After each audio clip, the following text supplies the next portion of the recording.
તો hello friend, જય માતાજી, જય સદીમાં. હું આવી ગયો છું મારા ખેતરમાં અને આજે ખેતરમાં સરસ મજાની સાંપડી બનાવી દીધી છે. તો આજે તમને દેખાડું. જુઓ, સાંપડી કેવી મસ્ત બનાવી છે. ઢાર એવો મસ્ત પાડ્યો છે. વરસાદનું પાણી આવીને બધું ભૂઈ પડી જાય. પણ મને એક બીક લાગે. આ સાંપડી બનાવી આઠેમ નજીક આવે. મારા દિવસના પત્તે રમનારા હોય કે સાંપડીની અંદર પત્તો રમવાના આવે તો સારું છે. અને આ અમારા કારાભાઈ આટલામાં કેવા બિંદાસથી ઊંઘી રહેશે. એ ચમ આયા ખબર એમને ભટ્ટા, ડેટો, મરચી એ બધું વાયુ છે. એટલે મારા દિવસ પેલા મોયરો હેરાન કરે છે. તો તમને દેખાડું ભટ્ટા ચેવડા થયા છે, ડેટો, મરચો. તો લગેડા હો ઓહો ઓહો કરતા. જો આ ભેંસ માટે થોડી લસકા બાજરી વાવી છે.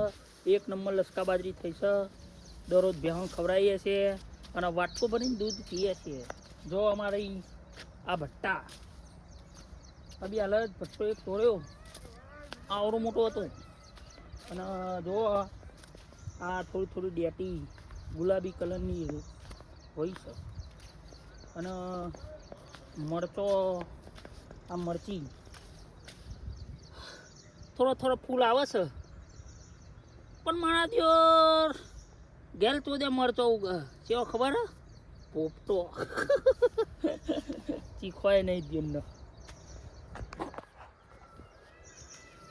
તો વિડીયો સારું લાગ્યું હોય તો મારા બ્લોગને લાઈક કરજો અને ચેનલને સબસ્ક્રાઈબર કરજો. સંજય ઠાકોર. ઓહો ઓહો, નવા બ્લોગમાં મળીશું.